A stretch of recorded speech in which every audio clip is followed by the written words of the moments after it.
Hello guys! Nagpalipad nga pala kami ng drone para mas makita nyo ang top view ng ating rooftop garden dito sa Middle East. Akala ko nga ay mahirap magpalipad ng drone pero kapag naumpisahan mo na, madali lang pala at sobrang nakakaaliw. Kita nyo naman ang view, napakaganda. Ang kasalukuyan na mga nakikita nyo ngayon na nakatanim sa rooftop ay mga upo, kalabasa, ampalaya at patola.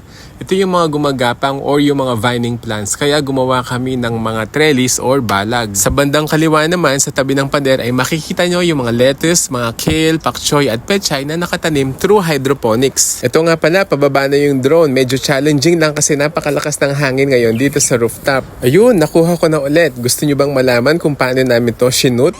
Una nga ay kailangan natin ng kaunting imahinasyon. Wala naman talaga kaming drone kaya kailangan nating mag-improvise. Ang ginawa ko, kinuha ko yung hawakan ng walis. Naku, lagot ako kay misis.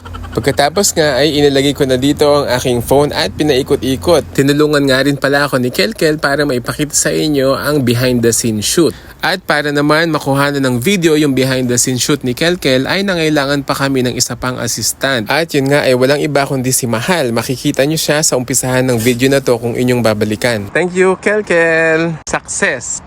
Drone shot! God bless po and happy gardening! Follow us for more!